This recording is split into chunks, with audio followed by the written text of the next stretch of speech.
Hi, this is Savish from the channel Al-Muqaddimah, and today I'm going to show you the family tree of the Prophet Muhammad.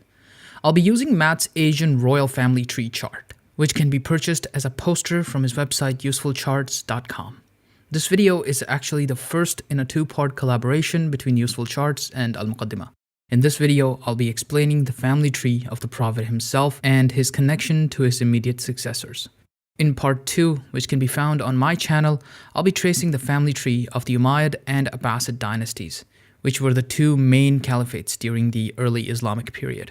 Both of these dynasties are shown on this chart in green. So when you're finished with this video, be sure to click the link on the end screen or in the description to watch part 2.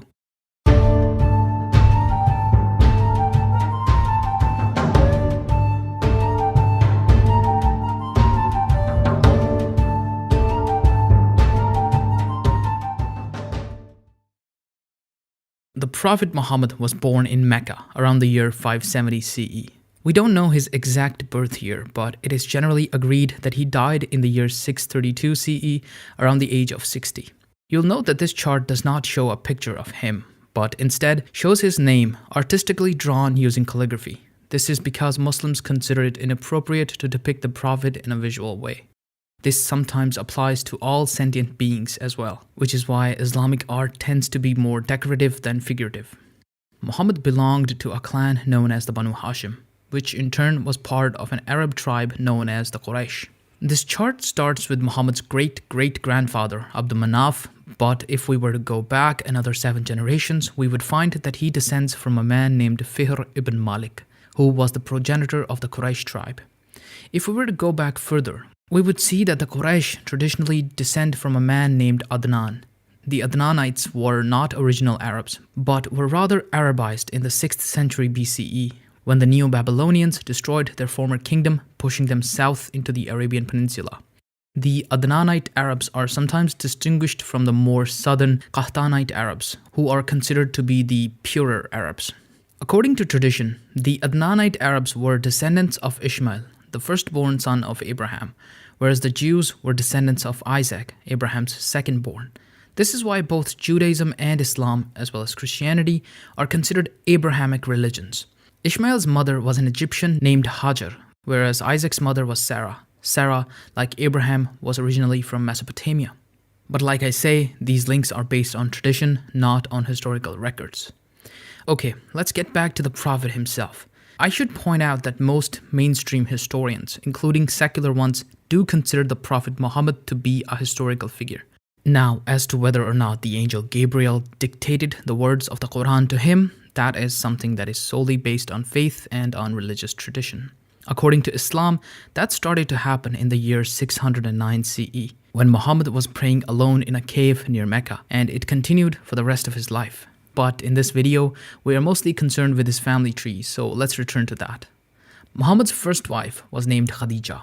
He was married to her and only her for about 25 years. Prior to marrying Muhammad, she was actually a wealthy merchant in her own right. Together, they had 3 sons and 4 daughters. All 3 sons died at a young age, but the 4 daughters lived to adulthood. 2 of them would later marry one of the early Umayyad caliphs, and another, named Fatima, would marry Ali, one of Muhammad's closest companions. According to Shia Muslims, only Fatima was the biological daughter of Muhammad and Khadija. According to that tradition, the other daughters were actually the children of Khadija's sister and were adopted. But what every Muslim tradition does agree on is that only Fatima has descendants that can be traced to today.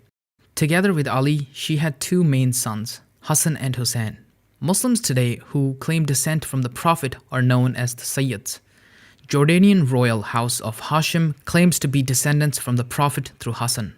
According to Shia Muslims, the spiritual successors of Muhammad are known as the Imams, and in particular, among 12 Shias, there are 12 of them who are revered. Ali is the first, followed by Hassan and Hussein. The remaining 9 are all descendants of Hussein. At this point in the tree, there is some disagreement. Twelvers consider Musa al-Qadim to be the 7th Imam, but Ismailis consider Ismail to be the 7th. The Fatimid caliphs who ruled Egypt from 900 to 1200 were descendants from this branch, as are the Aga Khans, the modern-day Imams of the Nizari branch of Shia Islam. But Shias are actually the smaller of the 2 main branches of Islam. the larger branch being the Sunnis. According to Sunni Muslims, Muhammad was succeeded by the Rashidun caliphs, the first two of which were his close companions, Abu Bakr and Umar I. These two were also his fathers-in-law as he married their daughters after the death of Khadija. Unlike the founders of other religions, Muhammad was both a spiritual and political leader. By the end of his life, he had basically conquered the entire Arabian Peninsula. When he died and Abu Bakr was elected as political successor, the Muslim armies went on to solidify their position in Arabia, and Abu Bakr put down various revolts against his rule. According to Sunnis, Abu Bakr also oversaw the initial codification of the Quran. Previous to this, the Quran had been passed on primarily by means of oral memorization, but Abu Bakr commissioned the first complete written version. However, Abu Bakr only lived for 2 years after the death of Muhammad. Therefore, when he died, Umar took charge, and under Umar, the Muslim conquests continued with great intensity. North of Arabia was the Byzantine Empire and the Sassanid Empire. These two empires had grown weak after decades of fighting each other, and therefore Umar was easily able to capture Egypt, Palestine, and Syria from the Byzantines and completely replace the Sassanids as the rulers of Persia. When Umar died by assassination, a committee of 6 was formed to choose the next caliph. The person chosen was Uthman, who I mentioned earlier as a son-in-law of the Prophet. He was also Muhammad's third cousin once removed. You can see here that both the Umayyads and the Banu Hashim descend from the same ancestor. During the rule of Uthman, the copy of the Quran made by Abu Bakr was used to create a new standardized copy upon which all further copies of the Quran have been based. But Uthman ended up being an unpopular ruler, mostly because he was overly favorable to the members of his own clan, putting them in several important positions of power. So eventually, Uthman was assassinated and the first fitna began. Fitna meaning strife or civil war. At this point, Ali became the 4th Rashidun Caliph. But Muawiyah I, a member of the Umayyad dynasty, fought against him, along with Aisha, who had been one of Muhammad's wives. She was the one he supposedly married at a very young age, something that has been a source of controversy and debate.